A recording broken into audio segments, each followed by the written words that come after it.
봄이죠, 그죠? 교회의 앞에 벚꽃이 이렇게 만개했다라고 표현해도 될 것 같습니다. 분명히 주일날만 해도 그렇게 꽃이 많이 피질 않았는데 오늘 또 보니까 확실히 꽃이 만개해져 있습니다.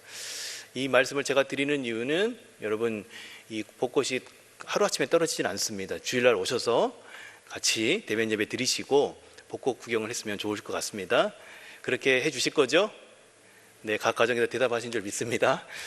혹시 못 보신 분들을 위해서 제가 또 올해도 이렇게 꽃 구경하시라고 설교하시는 동안에 꽃이 그려져 있는 타일을 메고 왔습니다. 이렇게 함께 봄 기운을 이렇게 같이 누려봤으면 좋겠습니다.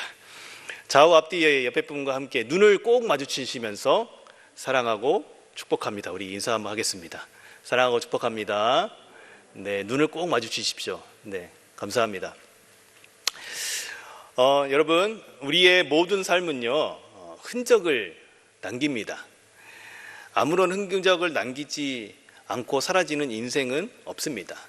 왜냐하면 그것이 사람이 가진 존재의 독특성 때문에 그런 것입니다. 그 흔적이라는 것은 여러 가지로 표현할 수 있을 것입니다. 어떤 사람은 역사에 남을 만한 어떤 대단한 업적을 남기는 사람도 있을 수 있을 것입니다. 또 어떤 사람은 다른 사람의 마음 가운데에 따뜻함과 아주 좋은 추억을 흔적으로 남기는 사람도 있을 수 있을 것입니다. 반면에 또 어떤 사람은 그 사람만 생각하면 이 악몽이 떠오르게 하는 그런 사람도 분명히 있을 것입니다.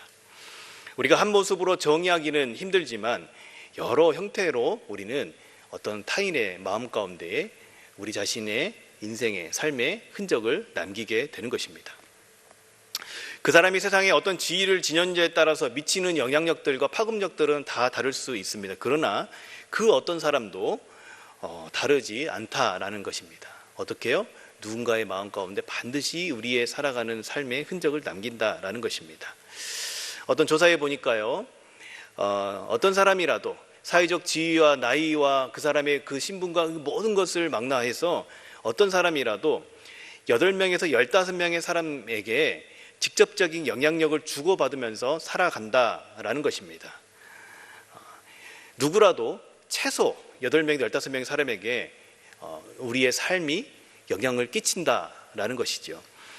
여러분의 말과 행동에 직접적인 영향을 받을 사람이 최소 8명에서 15명은 된다라는 것입니다. 잠시 여러분 머릿속에 한번 떠올려 보시기 바랍니다. 누가 있을까? 그 8명에 누가 들어갈까? 내가 직접적으로 영향을 끼칠 수 있는 사람이 바로 그 사람이라는 것입니다. 저와 여러분은 바로 그런 사람입니다. 여러분, 최소한 그 사람들의 마음에 여러분들이 인생을 살아가는 데 있어서 흔적을 남긴다라는 것입니다. 제가 이전에 호주에서 한인교회 사역을 할 때 저희 외할머니가 소천하셨다라는 이 부고 소식이 전해졌습니다.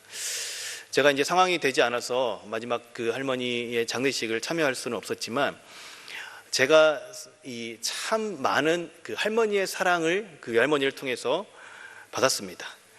그래서 마지막 그 임종을 뵈지 못한 것이 생각하면 마음이 참 아픕니다. 그러나요, 할머니께서 살아생전에 저를 사랑해 주신 그 사랑의 흔적은요, 그 수년이 지났지만 지금도 여전히 제 마음 가운데에 남아 있습니다. 육체는 흙으로 돌아갔고 그 영혼은 우리 주님의 품에 안기셨지만 그 삶의 사랑의 흔적은 여전히 제 마음 가운데 남아서 살아있는 것만 같습니다. 그래서 제가 힘들고 이 내 편이 필요하다고 여겨질 때에 그 할머니의 음성이 들리는 듯 합니다. 왜냐하면 할머니는 항상 누구 편입니까? 제 편이었기 때문에. 그리고 저를 응원하는 것만 같습니다. 저는요, 이것이 할머니께서 저에게 남겨주신 흔적이라고 여겨집니다. 또한 최근에 제가 학부생 시절에 저를 담당해 주셨던 전공 교수님이 소천하셨습니다. 그 교수님을 추억하면 늘 인자한 미소로 저를 맞아주시던 그 모습이 지금도 선하게 떠오릅니다.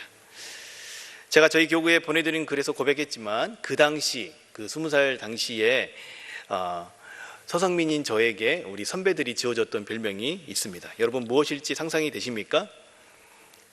네, 야생마라는 별명을 지어주셨습니다.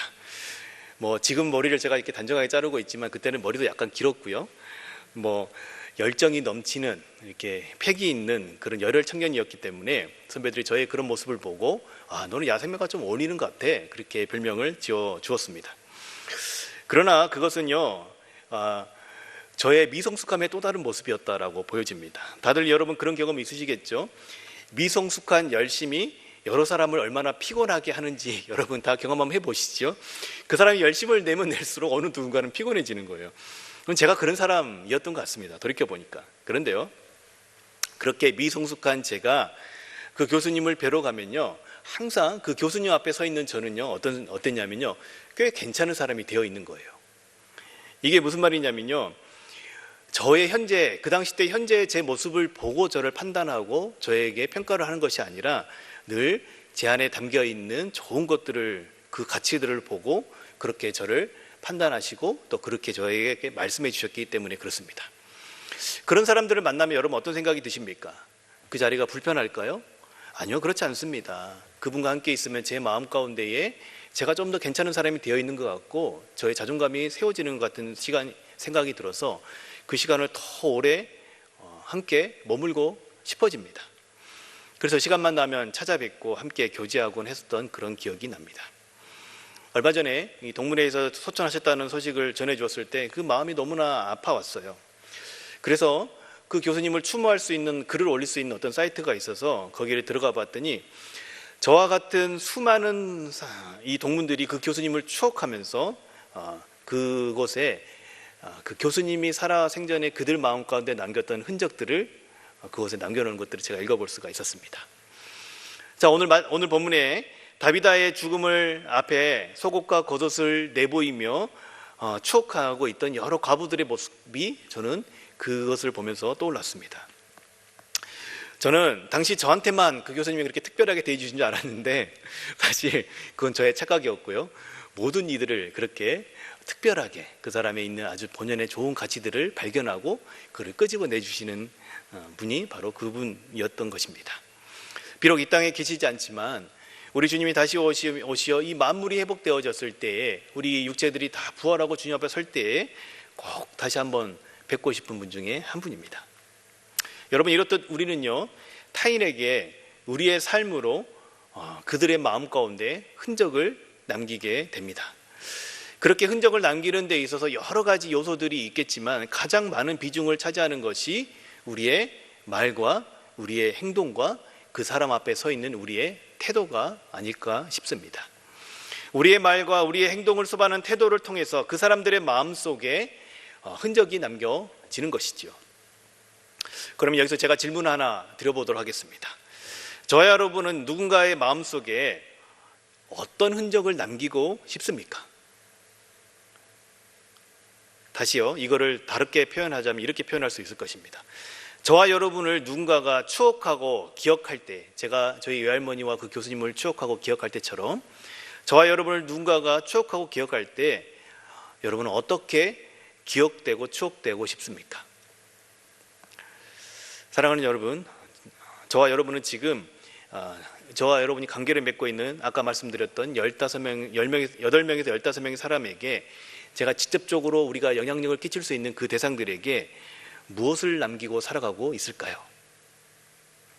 우리가 그 사람의 마음에 남긴 흔적이 바로 내가 무엇을 위해 살아가고 있는지를 보여주는 척도, 저는 바로미터가 아닐까 싶습니다. 평소 그 사람의 말과 행동과 태도를 통해서 그 사람이 무엇을 그 마음속에 그 속에 담고 있는지가 드러나기 때문에 그런 것입니다. 저도 설교를 준비하면서 무척이나 이런 부분들이 고민스러웠습니다. 나는 무엇을 남기고 있을까?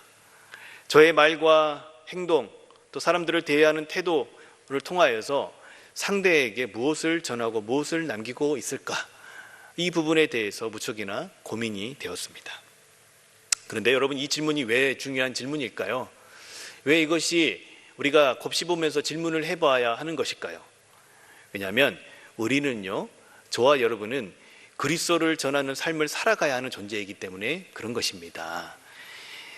하나님께서 이 세상 가운데 그리스도를 드러내는 존재로 저와 여러분을 먼저 부르셨기 때문에 그런 것입니다.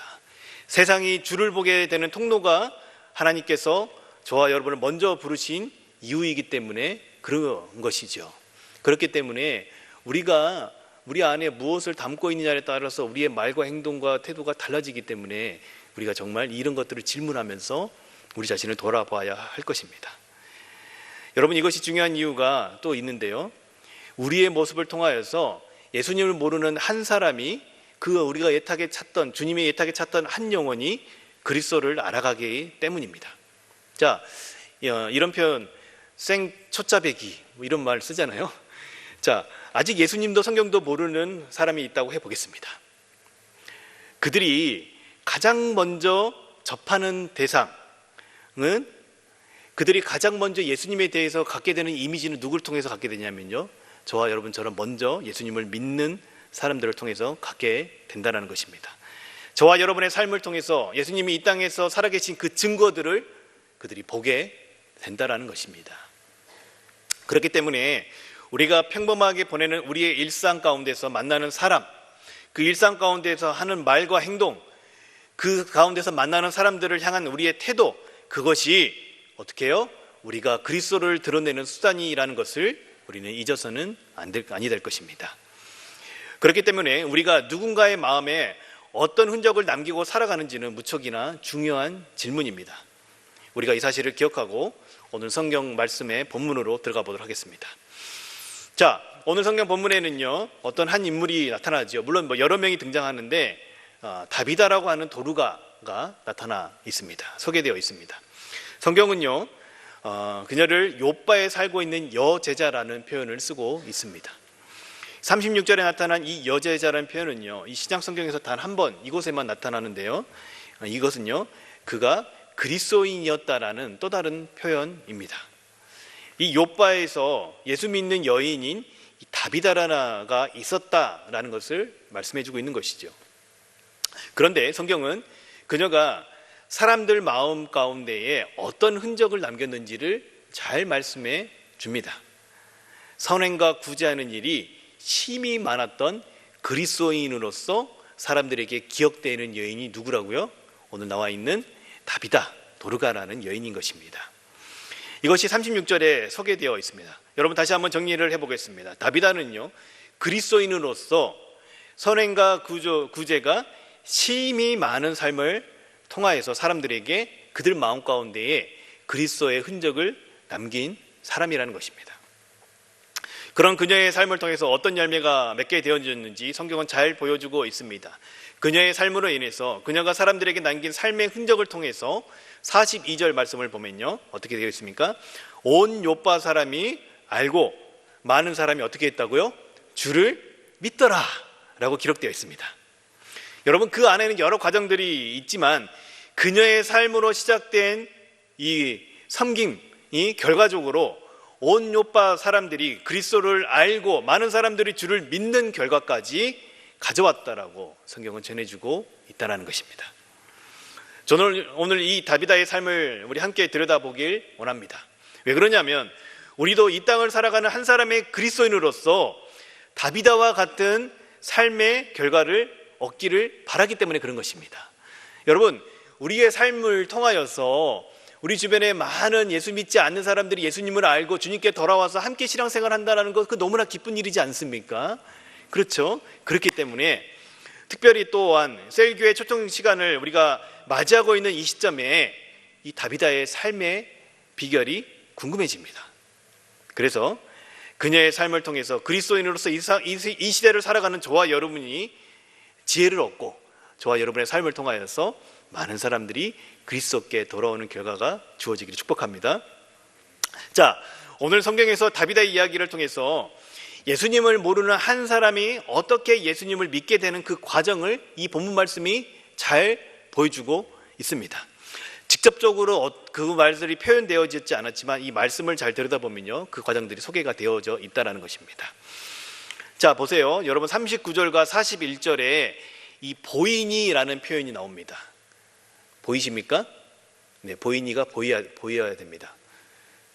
되게 썰렁하네요. 밤에는 더 썰렁해요. 이런 개그를 하면 안 되겠어요. 자, 39절과 41절에 보면요, 이 보이니라는 단어가 반복적으로 나타나 있는데요, 여러분, 이것은요 어떤 의미를 가진 단어냐면요, 나타내 보이다, 증거를 통해 보인다라는 것을 의미합니다. 이것은요, 법정 용어로 사용됐던 단어인데 증거를 드러내 보임을 통해서 그 증거를 본 사람들에게 처분을 맡긴다는 의미가 담겨져 있는 것입니다. 그러니까 그 증거를 보고 그 마음의 결정을 그 사람들에게 맡긴다라는 의미인 것이죠. 그렇게 먼저 믿는 그리스도인들이 삶으로 드러내 보이는 예수님의 증거를 통해서 안 믿는 이들이 그걸 보고 판단을 하게 된다는 거예요. 그렇게 드러내 보이는 걸 말하는 것입니다. 그리고 이어서 42절에 보면요, 알고라는 단어가 나타나 있지요. 보이시죠? 여기서 알다라는 것은요, 이 인식하게 되는 것을 말하는 것입니다. 자신의 의식세계 가운데 없었던 것을 그 증거를 통하여서 어떻게 해요? 이제부터 인식하게 된 것을 말하는 거죠. 깨닫게 되는 것을 의미하는 것입니다. 여러분, 이것을 아까 살펴보았던 이 보이냐라는 단어와 이 알다라는 단어를 통합해서 이해하면요, 이건 이렇게 이해할 수가 있다는 것입니다. 그리스도인의 예수님의 증거를 통하여서 예수님을 모르던 이들이 예수님에 대해서 비로소 인식하여 알게 되었다는 것을 의미하는 것입니다. 오늘 본문에서는요, 이 알다라는 것이 베드로가 죽은 다비다를 살린 것을 통해서 구체적으로 알게 된 것입니다. 예수님께서 생명의 주관자가 되신 참된 주인이심을 알게 된 것입니다. 이는요, 당시 사람들에게 복음이 실제적으로 전해졌다라는 것을 의미하는 것이지요. 지금 우리 시대의 표현으로 말하면요, 그 사람들에게 직접적으로 복음이 제시가 됨을 통하여서 그들이 구체적으로 그리스도가 어떤 분이신지를 알게 되었다라는 것입니다. 그리고 마지막 단계가 나타나 있습니다. 42절 말씀 볼까요? 온 요파 사람이 알고 그 다음에 어떻게 했다고 합니까? 많은 사람이 주를 믿더라. 아멘. 회심의 마지막 단계인 예수님을 영접하는 일이 일어났다라고 성경은 기록하고 있습니다. 자, 이 과정을 정리해 보면 이렇습니다. 그리스도인들이 일상을 살아가면서 하는 말과 행동, 태도, 선택, 그 모든 과정을 통하여서 그것을 지켜보고 있던 예수님을 모르는 사람들이 증거를 보게 된다는 것입니다. 그러면서 이들은 이렇게 생각합니다. 왜 이 사람들은 이렇게 살아가는 것일까? 왜 이 사람들이 이렇게 판단하고 이런 말과 행동을 하는 것일까? 왜 이 사람들은 이런 태도를 가지고 나를 대하는 것일까? 내 상식으로는 도저히 이해할 수 없는 손해를 보면서까지 왜 저런 선택을 하는 것일까? 저 사람들은 왜 나를 사랑하며 섬기는 것일까? 그 보이는 이유가 무엇이지? 이렇게 그리스도인의 삶의 증거를 통해서 그들이 판단을 하게 된다는 것입니다. 그러면서 이들이 그렇게 행동하는 이유가 있었는데 그것이 바로 예수님 때문이구나 라는 것을 알게 된다는 것입니다. 이 그리스도인이라는 사람들이 예수님을 주로 섬기기 때문에 그들이 그렇게 말을 하고 행동하고 태도를 가지고 살아가는 같구나, 그렇게 그 사람들이 나를 대했구나 라는 것을 알게 된다는 것입니다. 그의 다름이 아닌 예수의 부활의 능력으로 살아가는 삶이기 때문에 가능한 것이구나 라는 것을 알게 된다는 것입니다. 여러분, 그랬을 때 그들이 보여진 증거를 통해서 그 마음이 준비된 이들에게 복음의 소식이 전해지게 되어지면 어떻습니까? 예수님을 믿게 되는 회심의 과정이 오늘 본문 말씀에 잘 보여주고 있습니다. 그렇죠? 자, 그런데 이 내용을 통해서 보면요, 베드로가 죽은 자를 살리는 것을 통해서 많은 사람이 예수님을 믿었다라고 생각할 수 있습니다. 무슨 말이냐면요, 죽은 자가 살아나는 그런 기적과 이적을 통하여서 많은 사람이 그랬기 때문에 돌아온 것이 아닐까, 이런 생각을 할 수 있습니다. 저는 이 상상력을 가지고 이걸 봐보면요, 사도잖아요. 복음을 전하는 사람이잖아요. 다임 목사님께서 사도행전 가운데서 말씀을 하셨을 때를 또 생각을 해본다면, 그리고 난 후에 아마도 성경의 직접적인 기록은 없지만 그들에게 직접적으로 저는 예수님을 전했을 것이라고 보여집니다. 그러나 여러분 보십시오.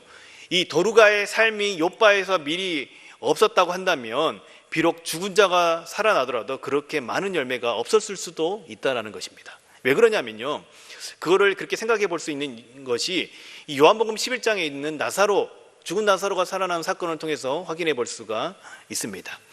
그곳에서도요,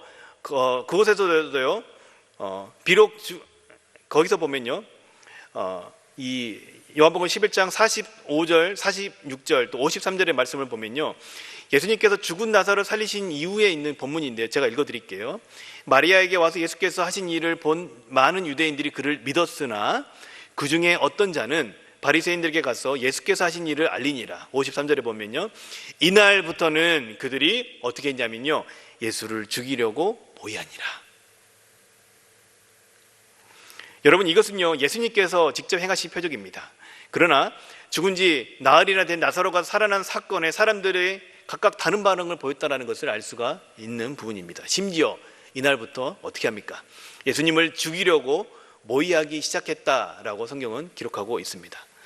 이들은 예수님으로부터 자신들의 영향력이 위협을 받을까 하여 그렇게 결정하게 된 것입니다. 여러분, 이것을 통해서 보면요, 꼭 죽은 자가 살아난 것만으로, 기적과 이적만으로 그들이 예수님을 믿고, 많은 사람, 요바의 많은 사람들이 예수님 앞에 예수님을 믿고 믿었다라는 것이 아닐 수 있다는 것을 알 수가 있는 부분입니다.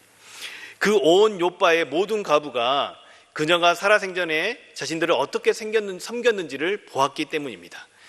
그런 삶을 살았던 그녀가 평소 섬기던 주인이 예수님이라는 것을 이 사실관을 통해서 알았던 것입니다. 그런 그녀의 삶을 알고 있던 이들에게 베드로가 생명의 역사를 전했기 때문에 이들이 예수님께 나올 수가 있었던 것이죠. 여러분, 이 본문의 말씀을 조금 더 좀 살펴보았으면 좋겠는데요. 자, 예수님을 모르던 사람들이 봤던 몇 가지 모습이 더 있습니다. 자, 먼저는요, 도루가의 구제와 선행을 볼 수 있었다라는 것입니다. 성경 36절을 다시 보면요, 그의 선행과 구제가 어떻게 많았다고 성경은 기록해 주고 있습니까? 한 단어가 붙죠. 수식어가 심히 많았다라고 기록하고 있죠. 여러분, 심이라는 이 표현은요, 완전한 충만한 선행이 아주 가득한 삶을 살았다라는 것을 말합니다. 이것으로 그녀가 얼마나 열심으로 그들을 섬겼는지를 알 수 있습니다. 그것이 그 대상이 이 과부라고 성경은 알려주고 있죠. 여러분, 이 과부가 어떤 대상일까요?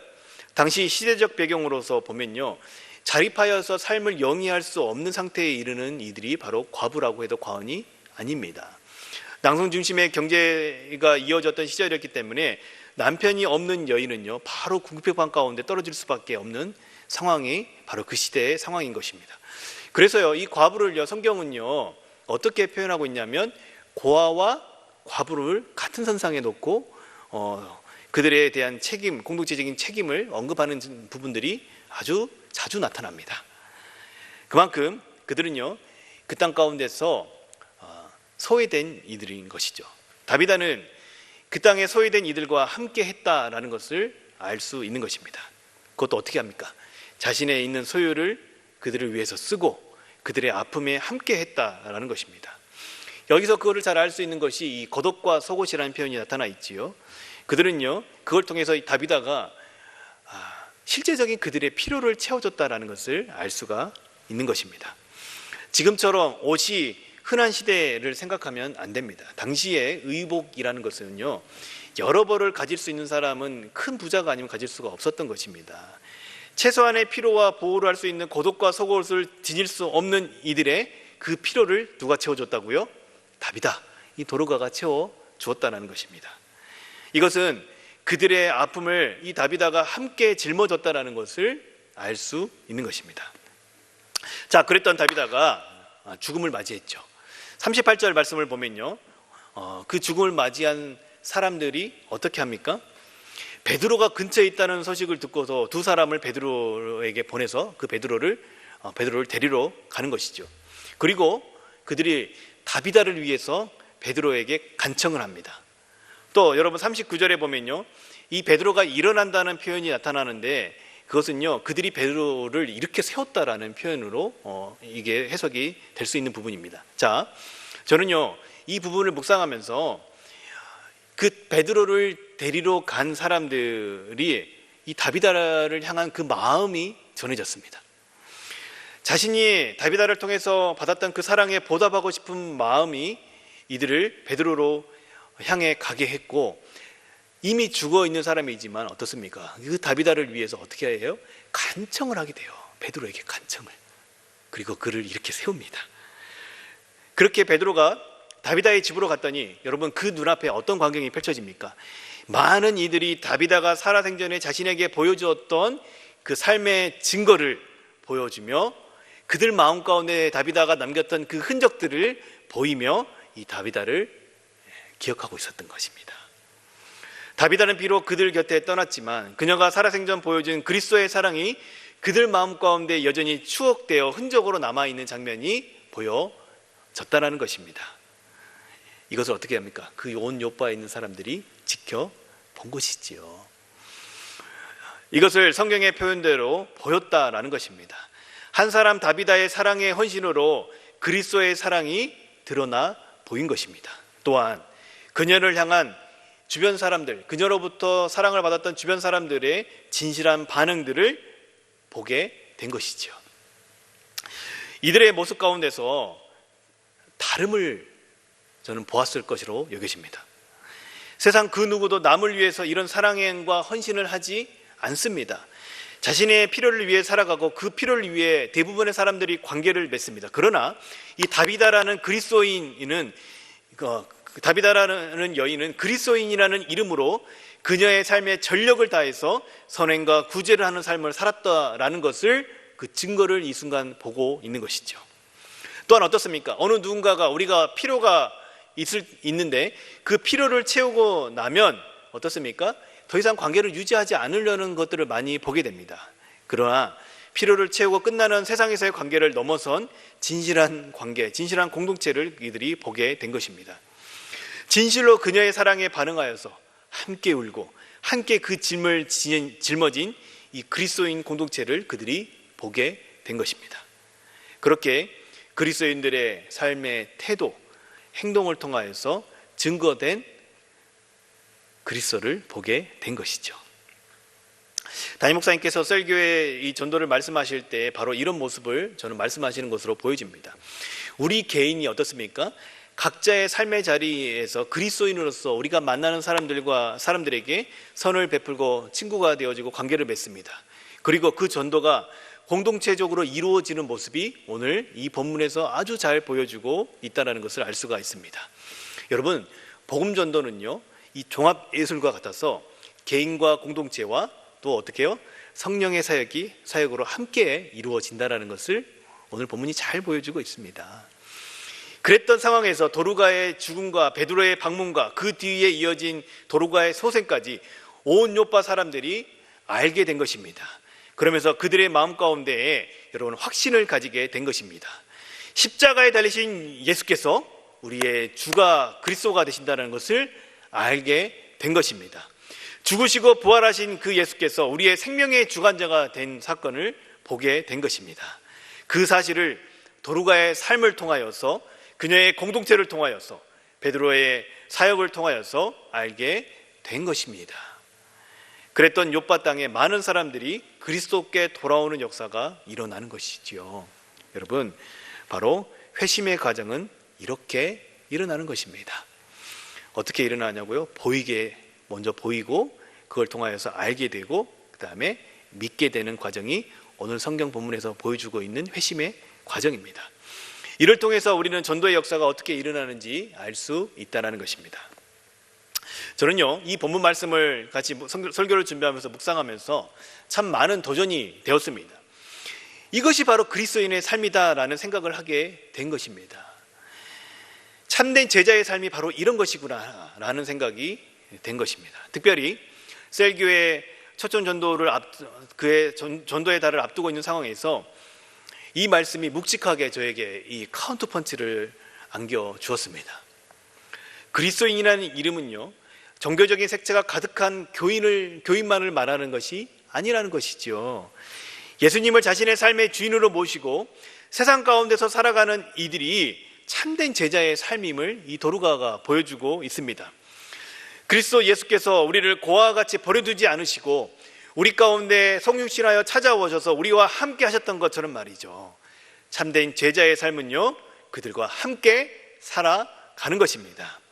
세상의 아픔 가운데로 들어가 함께 살아가는 것입니다. 그리고 그들의 상황과 그들의 아픔에 동참하고 그들의 상황과 그들의 아픔을 함께 짊어지는 것입니다. 그렇게 함께 살아가는 삶을 통해서 보이는 것이죠. 자, 마태복음 5장의 말씀에 의하면요, 우리 그리스도인의 삶은요, 숨겨지지 않는다라고 말씀합니다. 마태복음 5장 14절부터 16절 말씀입니다. 너희는 세상의 빛이라. 산 위에 있는 동네가 숨겨지지 못할 것이요 사람이 등불을 켜서 말 아래 두지 아니하고 등경 위에 두나니 이러므로 집안 모든 사람에게 비치느니라. 이같이 너희 빛이 사람 앞에 비치게 하여 그들로 너희 착한 행실을 보고 하늘에 계신 너희 아버지께 영광을 돌리게 하라. 아멘. 여러분 16절 말씀을 보면 누가 떠오릅니까? 오늘 본문에 도르가가 떠오르지요. 여러분 이 본문은요, 이 말씀은요 산상수훈의 말씀입니다. 이 팔복 다음에 예수님의 제자 공동체의 정체성을 설명하시면서 너희들은 세상의 빛이다라고 예수님께서 말씀해 주십니다. 그리고 우리의 삶이 세상 가운데에 있을 때에 숨겨지지 않는다라고 말씀합니다. 왜 숨겨지지 않을까요? 왜 숨겨지지 않을까요? 우리가 세상 사람들과 동일한 중심을 가지고 세상을 살아가면요 숨겨져요. 왜요? 똑같기 때문에. 그러나 우리 안에, 우리 중심 가운데 그리스도가 계시기 때문에 숨겨질 수가 없다는 것입니다. 우리 중심에 예수님을 모시고 살아갈 때에 우리의 정체성이 세상 가운데에서 숨겨지지가 않는다는 것입니다. 우리 주님이 가신 그 길을 따라 살아갈 때에 우리는 세상을 비추게 되어지고 숨길 수가 없는 존재가 되는 것입니다. 그러한 저와 여러분의 삶이 세상 사람들에게 보이게 되어지고 그러한 저와 여러분의 삶을 통해서 어떻게 합니까? 준비된 이들이 복음을 들을 때에 예수님을 믿게 되는 것입니다. 여러분 이 모든 과정 속에서 가장 많은 시간이 소요되는 것이 저는 이 도르가와 같은 삶이라고 보여집니다. 또한 어쩌면 그러한 삶이 티가 나지 않을 수도 있습니다. 어쩌면 내가 열매를 못 볼 수도 있습니다. 그러나 여러분 이 본문 말씀을 통해서 우리가 확인해 볼 수 있는 중요한 것은 무엇입니까? 이 온 욥바 땅에 많은 사람들이 주를 믿는 역사가 일어났는데 그것이 도르가의 삶을 통해서 예수님에 대한 증거를 보았기 때문에 가능한 일이라는 것입니다. 또한 그녀의 삶을 시작으로 인해서 많은 이들이 예수님을 믿게 되었다라고 성경은 분명하게 우리에게 전해주고 있습니다. 자, 여러분 다시 우리 설교 초반에 나눴던 내용으로 돌아가서 다시 한번 생각해 보겠습니다. 우리의 모든 삶은 흔적을 남긴다고 했죠. 우리의 모든 삶은 우리가 관계 맺고 있는 어느 누군가의 마음 가운데에 반드시 흔적을 남깁니다. 반드시.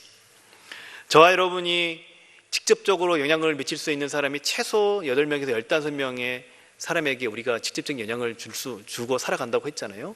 그 사람이 사회적 지위가 어떻든 나이가 어떻든 상관없이 그 정도의 영향력을 우리가 전한다는 것입니다. 그래서 우리는요 그들 가운데에 우리가 어떤 흔적을 남기고 있는지 함께 고민했었잖아요. 잠시지만. 자, 우리 그리스도인의 삶은요 살아계신 그리스도에 대한 증거를 흔적으로 남기는 삶입니다. 누구에게요? 우리가 직접적으로 관계를 맺고 살아가는 사람들의 그 마음 가운데에 그리스도의 흔적을 남기는 삶이 바로 그리스도인의 삶인 것입니다. 이는 곧 도르가의 삶과 같이 우리가 삶을 살아갔을 때에 저와 여러분과 함께하는 이들의 마음에 그리스도에 대한 흔적이 남아야 한다는 것을 의미합니다. 사랑하는 여러분, 참된 제자의 삶은 세상 안에서 그리스도의 증거를 보이는 삶입니다. 여러분 우리가 일상 가운데서 매일의 반복되는 일상 가운데서 만나는 사람들과 하는 일, 그 일에 대한 태도, 그 사람들에게 대하는 우리의 말과 행동, 여러분 그것으로 그리스도에 대한 증거를 보이는 것입니다. 여러분은 어떤 흔적을 남기시겠습니까? 여러분은 어떤 흔적을 남기고 있으십니까? 이 시간 성령께서 저와 여러분의 마음 가운데에 주시는 그 울림을 우리가 귀 기울여 듣고 우리가 지금 어떤 흔적을 남기고 있는지 또는 어떤 흔적을 남겨야 하는지 우리 성령의 세미한 음성을 듣는 시간이 되기를 간절히 소망합니다. 바라기는 저와 여러분의 삶을 통하여서 그리스도가 증거되어지기를 기대해 봅니다. 여러분 이를 위해서 우리가 도르가의 삶을 통해서 찾아볼 수 있는 교훈은 어떤 것이냐면 우리의 필요가 있는 이들을 향해 나아가는 것이 그 첫걸음이라는 것입니다. 도르가와 같이 저와 여러분을 필요로 하는 곳을 찾아가서 그곳에서 그리스도를 증거하는 우리의 삶이 되기를 축복합니다. 그리하여 우리의 삶을 통하여서 예수님을 모르는 사람들이 저와 여러분의 삶의 흔적을 통하여서 그들 마음 가운데 남기는 우리의 흔적을 통하여서 예수님을 알게 되는데 우리의 인생, 우리의 시간, 우리의 행동, 우리의 태도, 우리의 물질, 그 모든 것이 쓰임받게 되기를 축복합니다. 여러분, 이것을 놓고 우리 잠시 한번 같이 기도했으면 좋겠습니다. 이 시간 기도하실 때에 주님, 우리도 도로가 같은 그런 참된 제자의 삶을 살게 도와주시옵소서. 우리의 인생, 우리가 관계를 맺고 직접적으로 영향을 미치고 매일매일 만나고 함께 일하고 함께 교제하고 함께 살아가는 그 사람들을, 그들의 마음 가운데에 저의 말과 저의 행동과 저의 태도를 통하여서 내 안에 살아 역사하시는 그 그리스도가 증거되어지고 그들에게도 그리스도의 십자가의 흔적이 남게 하여 주시옵소서. 주님, 내 인생을, 내 삶을 그렇게 사용하시고 특별히 우리가 4월달에 함께 마음을 모으고 있는 셀교회를 통하여서 그 역사들이 공동체적으로 일어날 수 있도록 주님 도와주시옵소서. 우리 이 시간 함께 들은 말씀을 기억하면서 그렇게 함께 기도하도록 하겠습니다. 기도하시겠습니다. 아버지 하나님, 주님, 우리가 이 땅에 예수님을 믿는 그리스도인이라는 이름을 가지고 살아가고 있습니다. 오늘 이 말씀을 통하여서 돌이켜본 이 그리스도인이라는 이름의 무게가 아버지 하나님 절대 가볍지 않은 것임을 보게 됩니다. 주님, 다시 한번 고민하게 하여 주시옵소서. 저의 삶을 통하여서 제가 관계 맺고 살아가는 사람들의 마음 가운데에 저는 어떤 흔적을 남기고 있는지 돌아와 보게 하여 주시옵소서. 또한 그들의 마음 가운데 어떤 흔적을 남기고 싶어 하는지 하나님 돌아보게 하여 주시옵소서. 이 시간 주의 성령께서 우리의 심령 가운데 말씀하여 주시옵소서. 그래야 정말 우리 주님의 말씀 가운데에 주님, 우리가 온전히 반응하여서 주님, 할 수만 있다면 우리의 삶이 살아계신 주님을 전하는 삶이 되게 하여 주시옵소서. 살아계신 주님을, 그 주님을 모르는 이들의 마음 가운데에 증거하는 삶이 되게 하여 주시옵소서. 주님, 그 일을 우리가 우리의 일평생 동안에 살아가는 동안에 할 수 있는 저희들이 될 수 있도록 주님 도와주시옵소서. 그것이 가능한 것은 다른 것이 아니라 우리의 중심 가운데, 우리의 심령 가운데 우리 주님께서 살아 역사하시기 때문에 가능한 줄 믿습니다. 주님, 우리가 그것이 애쓰고 노력해서 되는 것이 아니라 우리 가운데 살아 역사하시는 그 주님을 의지하고 살아갈 때 가능한 줄 믿습니다. 우리 안에 역사하시는 그 주님의 주권을 인정하며 살아갈 때 그것이 가능한 줄 믿습니다. 주님, 다시 한번 그 주님을 의지하고 그 주님을 바라보며 다시 한번 우리의 삶의 모든 주권을 주님 앞에 온전히 인정하고 올려드리며 주님 앞에 참된 제자의 삶을 살아가기로 결단하며 나아갈 수 있는 저희가 다 될 수 있도록 주님 붙드시고 역사하여 주시옵소서. 그리하여 정말 우리가 만나는 사람들 가운데 하는 우리의 행동과 우리의 말과 우리의 태도를 통하여서 주님, 그들이 그리스도를, 우리 안에 살아 역사하시는 그리스도를 보게 하여 주시옵소서. 그것이 우리 한 개인의 삶에서 끝나는 것이 아니라 우리 공동체가 함께 그렇게 주님을 전하고 또 우리가 함께 셀에 초청하여서 그들에게 그리스도의 흔적을 남길 수 있도록 주님 도와주시옵소서. 그래야 정말 우리가 4월 한 달 동안 함께 기도하며 함께 품는 그 영혼들이 셀을 통하여서 초청되어지고 셀을 통하여서 그리스도의 증거를 보게 되어지고 셀을 통하여서 예수님을 믿고 나오는 구원의 역사가 일어날 수 있도록 주님 도와주시옵소서.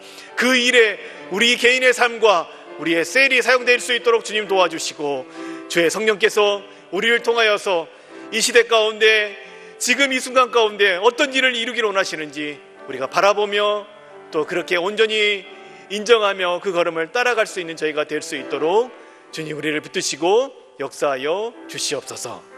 주님 감사합니다. 우리를 그렇게 주님의 도구로 사용하여 주시옵소서. 다시 오실 우리 주 예수 그리스도의 이름으로 기도 올려드렸습니다. 아멘.